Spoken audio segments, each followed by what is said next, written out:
السلام علیکم ورحمۃ اللہ وبرکاتہ۔ معزز سامعین، میں اس چینل پر آپ حضرات کے لیے لے کر کے آتا ہوں قرآن و حدیث میں وارد صحیح اور مستند واقعات، اس لیے ہم سے جڑنے کے لیے ہمارے چینل کو سبسکرائب کر لیں، ساتھ میں بیل آئیکن بھی دبا لیں۔ آج میں اس ویڈیو کے اندر قوم لوط کے متعلق گفتگو کروں گا۔ یہ قوم لوط کون سی قوم تھی اور اس کے اندر کون سی برائیاں پائی جاتی تھی اور اس کے اوپر اللہ تبارک و تعالیٰ نے کس عذاب کو نازل فرمایا۔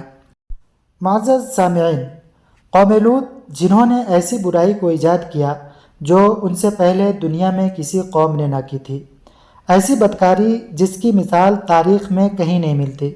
اس قوم نے ایسا کیا کام کیا تھا اور ان کا انجام کیا ہوا؟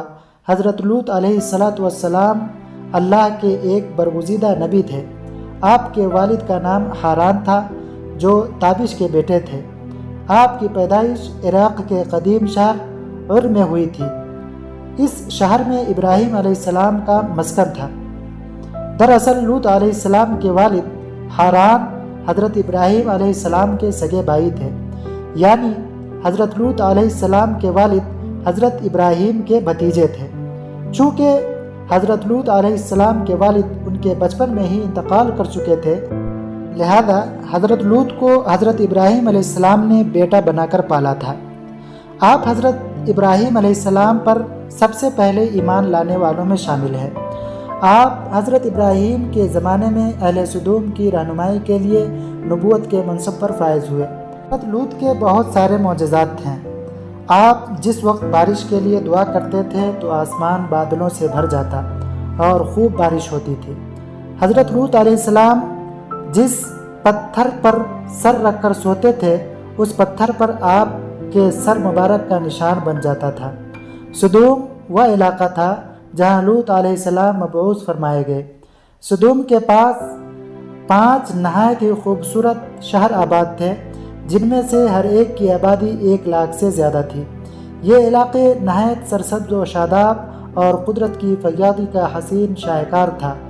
یہاں باغات کی کثرت تھی، لہلہاتی کھیتیاں یہاں کی ضروریات سے زیادہ تھی۔ اردن، شام اور اسرائیل کے درمیان بسا ہوا یہ علاقہ نہایت ہی زرخیز تھا۔ وہاں طرح طرح کے اناج، پھل، میوے بکثرت سے ہوتے تھے۔ یہی وجہ تھی کہ آس پاس کی بستیوں کے لوگ اپنی معاشی اور غذائی ضرورت کے لیے ان بستیوں کی طرف آتے تھے، مگر یہ بات اہل سدوم کے لوگوں کو بالکل بھی پسند نہ تھی۔ ان کے خیال میں ان کی بستیوں میں پیدا ہونے والے پھلوں، اناج اور سبزیوں پر صرف انہی کا حق تھا۔ وہ نہیں چاہتے تھے کہ دوسری بستیوں کے لوگ ان کے علاقے میں آئیں۔ ایک دن سدوم کے لوگ اس بات پر غور و فکر کر رہے تھے کہ باہر سے آنے والے لوگوں کو یہاں آنے سے آخر کیسے روکا جائے کہ ایک بزرگ کی شکل میں ابلیس ان کی محفل میں آیا اور کہا، اگر تم ان سے پیچھا چھڑانا چاہتے ہو تو میرے کہنے پر عمل کرو۔ اس اجنبی بزرگ کی بات لوگوں نے بہت توجہ سے سنی اور ابلیس نے کہا، باقی بات میں کل بتاؤں گا۔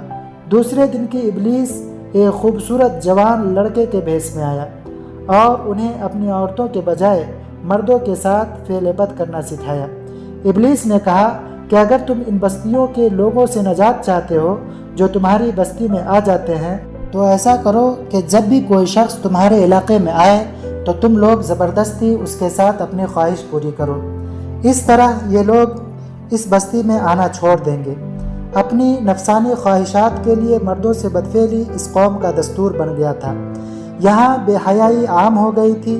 حکمران، سردار، رؤسا، ہر طبقے میں گھر گھر یہ عمل پھیل گیا تھا۔ بڑی محفل میں یہ لوگ اس فحاشی کے اس کام کو کر کے خوش ہوتے تھے۔ کوئی بھی محفل اس کام کے بغیر ادھوری سمجھی جاتی تھی۔ خاص کر مسافروں میں سے کوئی خوبصورت لڑکا ہوتا تو یہ لوگ اسے اپنا شکار بنا لیتے۔ طلمود میں لکھا ہے کہ اہل سدوم اپنی روزمرہ کی زندگی میں سخت ظالم، دھوکہ باز اور بدمعاملہ تھے۔ کوئی مسافر ان کے علاقے میں بخیریت نہیں گزر سکتا تھا۔ کوئی غریب ان کی بستیوں سے روٹی کا ایک ٹکڑا نہ پا سکتا تھا۔ کئی مرتبہ ایسا ہوتا تھا کہ باہر کا آدمی ان کے علاقے میں پہنچ کر فاقوں سے مر جاتا تھا اور یہ لوگ اس کے کپڑے اتار کر اس کی لاش کو برہنہ دفن کر دیتے۔ اپنی وادی کو انہوں نے ایک باغ بنا رکھا تھا جس کا سلسلہ میلوں تک پھیلا ہوا تھا۔ اس باغ میں وہ انتہائی بے حیائی کے ساتھ اعلانیہ بدکاریاں کرتے تھے۔ حضرت لوط علیہ السلام نے انہیں توحید کی دعوت دی اور بدکاری کے اس گناہونے سے توبہ کرنے کا حکم دیا۔ حضرت لوط نے کہا، تم یہ کیوں کرتے ہو؟ کیا تم عورتوں کو چھوڑ کر لذت حاصل کرنے کے لیے مرد کی طرف مائل ہوتے ہو؟ حقیقت یہ ہے کہ تم احمق لوگ ہو۔ حضرت لوط علیہ السلام اہل سدوم کو دن رات واعظ و نصیحت کیا کرتے تھے، لیکن اس قوم پر اس کا کوئی اثر نہ ہوا، بلکہ وہ بہت فخریہ انداز میں یہ کام کرتے تھے۔ انہیں حضرت لوط کا سمجھانا بھی برا لگتا تھا، لہذا انہوں نے صاف صاف کہہ دیا کہ اگر تم ہمیں اسی طرح بھلا کہتے رہے اور ہمارے کاموں میں مداخلت کرتے رہے تو ہم تمہیں اپنے شہر سے نکال دیں گے۔ حضرت لوط نے نصیحت و تبلیغ کا سلسلہ جاری رکھا، لہذا ایک دن اہل سدوم نے خود ہی عذاب الہی کا مطالبہ کر دیا۔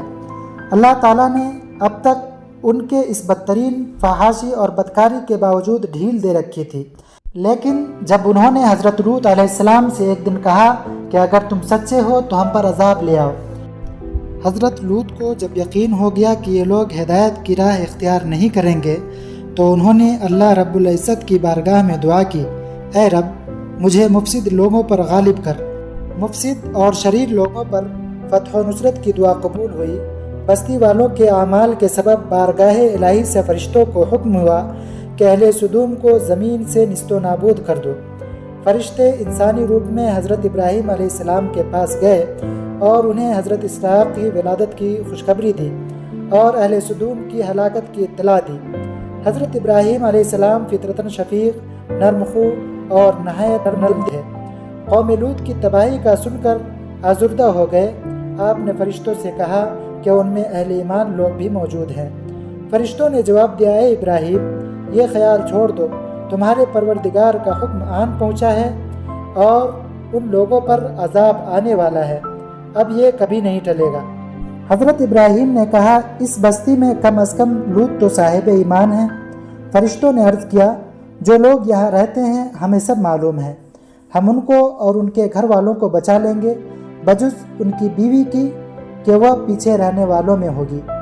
فرشتوں کی جماعت رات کے وقت جب حضرت لوط کے پاس پہنچی تو انہوں نے مہمانوں کی حیثیت سے اپنا تعارف کرایا۔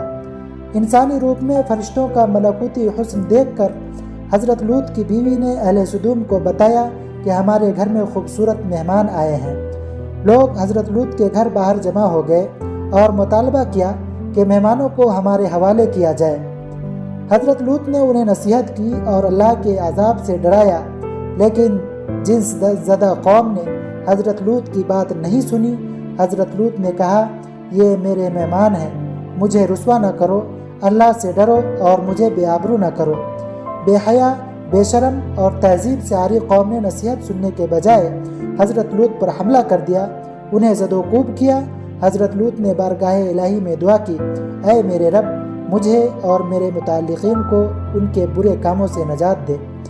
قوم لوط نے حضرت لوط سے کہا کہ ہمارا راستہ چھوڑ دے۔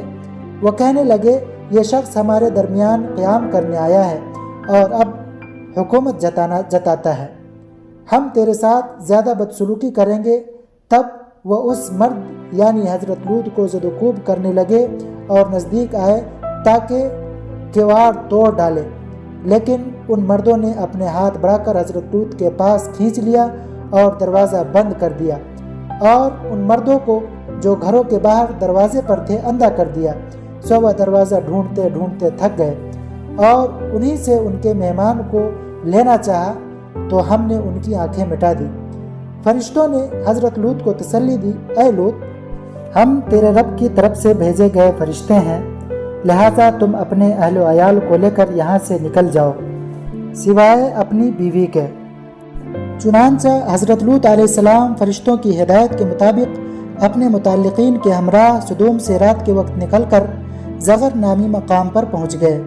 صبح کے نزدیک ایک ہولناک آواز بلند ہوئی اور اہل سدوم کے حواس معطل ہو گئے۔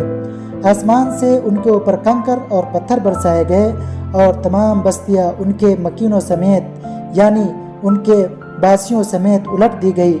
حضرت لوط اپنے ساتھیوں کے ہمراہ جس مقام پر موجود تھے وہ عذاب الہی سے محفوظ رہا۔ یہ تھا آج کا واقعہ۔ انشاءاللہ ملتے ہیں اگلے ویڈیو میں کسی دوسرے واقعہ کے ساتھ۔ تب تک کے لیے اگر آپ نے ہمارے چینل کو سبسکرائب نہیں کیا تو سبسکرائب کر لیں۔ السلام علیکم ورحمۃ اللہ وبرکاتہ۔